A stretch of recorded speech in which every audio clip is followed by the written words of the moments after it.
مسجدوں میں تالیاں تو آپ بجا نہیں سکتے، لیکن مجھے یہی نہیں پتہ چلے گا کہ آپ کو میری باتیں پسند آئی ہیں نہیں آئی۔ اچھا، ڈاکٹر امجد کہہ رہے ہیں ہاتھ آپ کھڑا کریں گے۔ اچھا، میں سب سے پہلے آپ سب کو جو پیغام دینا چاہتا ہوں وہ یہ کہ یہ پاکستان ایک بڑی خواب کا نام تھا۔ ہم نے ایک مثالی اسلامی فلاحی ریاست بننا تھا، اور جو فلاحی ریاست کس کے طرز پہ بننا تھا؟ جو سب سے پہلے ہمارے نبی صلی اللہ علیہ وسلم نے مدینہ میں ایک ریاست قائم کی تھی، ان اصولوں پہ ہم نے پاکستان کو کھڑا کرنا تھا۔ مجھے افسوس سے کہنا پڑتا ہے کہ وہ جو ہمارا قبلہ ہونا چاہیے تھا 1947 میں، ہم اس راستے پہ نہیں چلے۔ اور میرا یہ ایمان ہے کہ اگر آج پاکستان کو وہ عزت نہیں ملی دنیا میں، اگر پاکستان کا وہ مقام دنیا میں نہیں ہوا جو ہونا چاہیے تھا، اس کی وجہ یہ تھی کہ جس نظریے کے تحت پاکستان بنا تھا اس نظریے پہ ہم نہیں چلے۔ جو قوم اپنے نظریے سے ہٹتی ہے وہ کبھی کامیاب نہیں ہوتی۔ جو انسان اپنے نظریے سے ہٹتا ہے وہ بھٹک جاتا ہے، اور ہمارا نظریہ مدینہ کی ریاست کا نظریہ تھا۔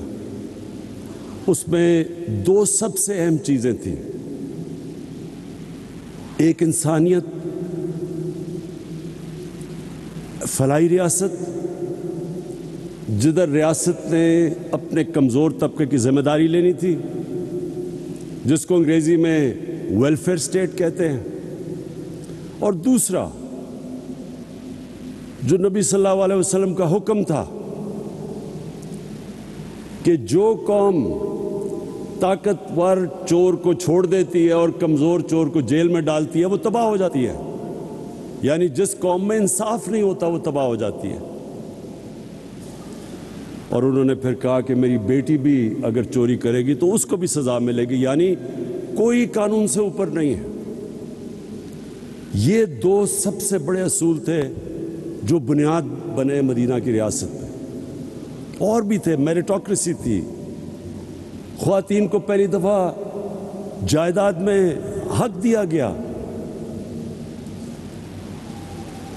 غلاموں کو انسانوں کی طرح حکم دیا رکھنے کا، کوئی کسی کے اندر، سب انسان حضرت آدم کی اولاد بتایا گیا کہ کوئی بھی رنگ ہو آپ کا، اس پہ کوئی انسانوں کے اندر فرق نہیں ہے۔ اور پھر رحمت اللہ عالمین نے انسانوں کو اکٹھا کیا، انسانیت کا پیغام دیا کہ سب انسانوں کو تقسیم نہیں کیا، اور وہ ریاست اس کے اوپر کئی صدیوں تک مسلمانوں نے دنیا کی امامت کی۔ آج مجھے افسوس سے کہنا پڑتا ہے کہ جن اصولوں پہ انہوں نے مدینہ کی ریاست کھڑی کی تھی، آپ کو وہ اصول وہ لوگ جو مسلمان نہیں ہیں ان ریاستوں میں نظر آتے ہیں۔ میں ساری دنیا گیا ہوں، میں آپ کو یقین دلاتا ہوں کہ سوئٹزرلینڈ، نیوزی لینڈ، اسکینڈینیویا، ان ملکوں میں آپ چلے جائیں آپ کو زیادہ اسلام نظر آئے گا، وہ قریب ہے ان کے مدینہ کی ریاست کے اصولوں پہ۔ وہاں انصاف بھی ہے، وہاں انسانیت ہے، وہاں فلاحی ریاست ہے، وہاں میریٹوکریسی ہے، وہاں خواتین کو حقوق ملے ہوئے ہیں، انسانوں میں فرق نہیں کرتے۔ اور مسلمان دنیا میں بڑے کم، 50 سے زیادہ مسلمان ملک ہیں، بڑے کم مسلمان ملکوں میں آپ کو وہ مدینہ کی ریاست کے اصول نظر آئیں گے۔ اسی لیے میں انشاءاللہ کل آغاز کر رہا ہوں رحمت اللہ عالمین اتھارٹی کا، اور صرف میرا مقصد یہ ہے کہ ہمارے بچے بچے کو سمجھ آئے کہ نبی صلی اللہ علیہ وسلم کا پیغام کیا تھا، سیرت نبی کیا تھی، سب کو پتہ چل جائے۔ اللہ کسی کو ایمان دیتا ہے یا نہیں دیتا وہ تو اللہ کا تحفہ ہے، لیکن ہم اپنی ریاست ذمہ داری پوری کریں اپنے انسانوں پہ، اپنے بچوں پہ، ان کو بتائیں کہ اصل میں ان کی سیرت کیا تھی، ان کا راستہ کیا تھا۔ تو آج جو ہم یہاں جمع ہوئے ہیں اس کا مقصد ایک ہے کہ ہم اس فلاحی ریاست کے راستے پہ چلے جائیں، اور اس کے لیے میں سب سے پہلے تو آج اپنی قوم کا شکریہ ادا کرتا ہوں اور ایف بی آر کا بھی کہ انہوں نے پہلی دفعہ پاکستان میں اتنا زیادہ ہم نے ٹیکس اکٹھا کیا، ہم نے ریکارڈ ٹیکس اکٹھا کیا پاکستان میں، اور اس کی وجہ سے میں نے پرسوں جبکہ دنیا میں قیمتیں اوپر جا رہی ہیں، تیل کی، بجلی کی، 5 روپے یونٹ بجلی کی قیمت کم کر دی ہے اور 10 روپے لیٹر تیل اور ڈیزل کی قیمت کم کر دی ہے، کیونکہ ہمارے پاس پیسہ زیادہ آیا ہے۔ تو میں اپنی قوم کو کہتا ہوں کہ آپ جتنا زیادہ ٹیکس دیں گے وہ سارا ٹیکس میں لگاؤں گا اپنے نیچے لوگوں کو اوپر اٹھانے کے لیے، لوگوں کے بوجھ کم کرنے کے لیے، مہنگائی کم کرنے کے لیے۔ یہ میں آپ سے میرا وعدہ ہے، وہ کہیں اور پیسہ نہیں جائے گا، وہ صرف آپ کے اوپر لگے گا جس طرح ہمارا ٹیکس بڑھتا جائے گا۔ اب یہ میں آج کامیاب پاکستان کا پروگرام ہے، ہم نے 45 لاکھ خاندانوں کو اس پروگرام میں لے کے آئے ہیں۔ 45 لاکھ خاندان شروع کیا تھا ہم نے پختونخوا سے اور آزاد کشمیر گلگت بلتستان، پھر جو ہمارے کمزور علاقے پنجاب کے ساؤتھ پنجاب میں اور تھرپاکر سندھ میں، بلوچستان میں، لیکن اب سارے پاکستان میں ہم یہ پروگرام لے کے آ رہے ہیں۔ جس طرح ابھی ڈاکٹر امجد نے کہا، اور ڈاکٹر امجد میں آپ کی جتنی بھی تعریف کروں وہ کم ہے، آپ وہ انسان ہیں جو سمجھ گئے ہیں زندگی کا مقصد کہ اللہ تو اس کو آخرت میں اس کو نوازتا ہے جو انسانیت کے لیے کچھ کرتا ہے۔ تو آپ نے جو بھی بتایا کہ اس کا مقصد کیا ہے، ہمارے جو 45 لاکھ خاندان ہیں جو سب سے نیچے ہیں، ایک گھر میں اگر شہر میں ہے تو 5 لاکھ روپیہ سود کے بغیر قرضہ اپنا کاروبار شروع کرنے کے لیے، اگر دیہات میں ہے تو 3.5 لاکھ سود کے بغیر قرضہ کسان اپنی زمین پہ لگائے،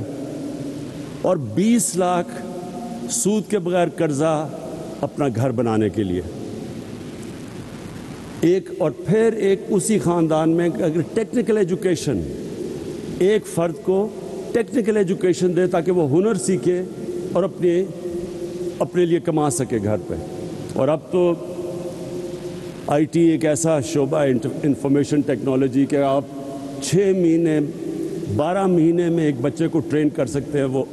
آئی ٹی سیکھ سکتا ہے، پروفیشنل پیسے کما سکتا ہے۔ اب تک ہم جتنا پیسہ دے چکے ہیں میرے خیال میں 2.5 ارب ہے، ہم جو آگے دینے جا رہے ہیں پیسہ اب دونوں اگلے سال تک وہ 1000 ارب ہے، 1000 ارب روپے کے قرضے دیں گے یہی 45 لاکھ خاندانوں کو، اور پھر اس کو بڑھاتے جائیں گے۔ مقصد یہ ہے کہ لوگ خود اپنے پیر پہ کھڑے ہوں، ہنر سیکھیں، کاروبار کریں۔ حکومت کے پاس تو کبھی بھی اتنا پیسہ نہیں آئے گا کہ نوکریاں سب کو دے دے، 22 کروڑ عوام ہے، حکومت کے پاس تو اتنے وسائل نہیں ہوں گے، تو لوگوں کو مدد کر رہے ہیں کہ وہ اپنے پیر پہ کھڑے ہو سکیں، اپنا کاروبار، ہنر سیکھ سکیں، اور کسانوں کے لیے خاص طور پہ کہ سود کے بغیر قرضے ملیں تاکہ وہ اپنی زمین کے اوپر لگا سکیں اور اپنی آمدن بڑھا سکیں۔ اور پھر سب سے بڑی بات، گھر، یہ ایک انسان کی سب سے بڑی خواہش ہوتی ہے کہ میرے اپنی چھت ہو، لیکن ہمارے ملک میں اتنا مہنگا ہے گھر بنانا، اور بینک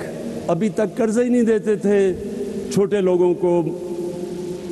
تنخواہ دار طبقہ، ان کے پاس کبھی بھی ان کو قرضے نہیں دیتے تھے، پیسے والوں کو قرضے دیتے تھے۔ تو اس کا ہوا کیا کہ صرف پیسے والے لوگ گھر بنا سکتے ہیں،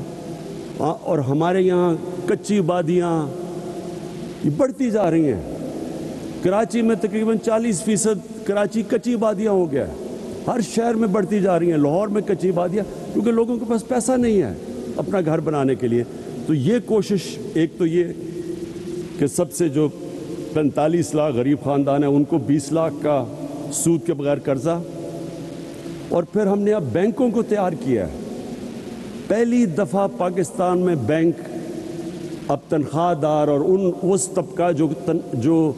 کرائے کے گھر میں رہ رہا تھا، اسی کرائے کے اندر وہ قسطیں دے کے اپنا گھر لے سکتا ہے۔ یہ بھی پاکستان میں پہلی دفعہ۔ اب تک 55 ارب روپے کے قرضے دیے گئے ہیں۔ اب تک 55 ارب روپے کے قرضے کبھی پاکستان میں تنخواہ دار اور نچلے طبقے کو نہیں دیے گئے تھے، اور یہ آنے والے دنوں ہر ہفتے یہ بڑھتے جا رہے ہیں قرضے، کیونکہ بینکوں نے پہلی دفعہ، ہم ان کو سبسڈائز کر رہے ہیں، ہم بینکوں کی مدد کر رہے ہیں ان کو پیسے دے کے، تاکہ جو سود زیادہ نہ ہو ایک عام آدمی کے لیے، تو گورنمنٹ سبسڈائز کر رہی ہے۔ تو انشاءاللہ میری جو خواب ہے کہ ہم وہ جو سفر نکل گئے ہیں فلاحی ریاست کی طرف، جس میں جو سب سے بڑا پروگرام ہم نے کیا، جس میں مجھے ابھی فخر سب سے زیادہ ہے، وہ ہے ہیلتھ کارڈ۔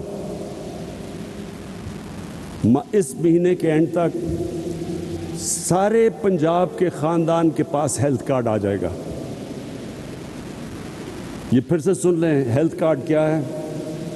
10 لاکھ روپے کی ہیلتھ انشورنس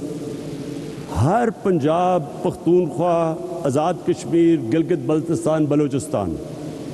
ہر خاندان کے پاس 10 لاکھ روپے کا ہیلتھ انشورنس ہوگی۔ یہ نہیں گورنمنٹ ہاسپٹل، کسی بھی اچھے سے اچھے ہسپتال میں جا کے وہ 10 لاکھ روپے تک اپنا علاج کروا سکیں گے۔ اب تک عام لوگ صرف گورنمنٹ کے ہسپتالوں میں جا کے اپنا علاج کرواتے تھے، اور گورنمنٹ کے ہسپتال اگر آپ باہر چلے جائیں بڑے شہروں سے، تو وہاں بڑا مشکل، کئی دفعہ ڈاکٹر نہیں ہوتے، نرسیں نہیں ہوتی، ایکوپمنٹ نہیں ہوتی، تو وہ بیچارے رلتے رلتے شہروں میں آتے ہیں۔ شہروں میں ہسپتال بھرے ہوئے ہوتے ہیں، 2-2 3-3 لوگ بستر پہ ہوتے ہیں۔ تو یہ جو ہیلتھ کارڈ سے اب کیا ہوگا؟ اب جو پرائیویٹ سیکٹر کے ہال ہے وہ دیہاتوں میں جا کے ہسپتال بنائیں گے، کیونکہ ہر خاندان کے پاس اب پیسہ آ گیا ہے اپنا علاج کروانے کے لیے۔ اور اس سے انشاءاللہ جو میری ایک ہمیشہ میں سمجھتا تھا کہ سب سے برا اور مشکل وقت ایک خاندان پہ تب آتا ہے جب ایک گھر میں بیماری ہو، ماں باپ بیمار ہوں، بچے بیمار ہوں، اور ان کے پاس پیسہ نہ ہو علاج کروانے کا۔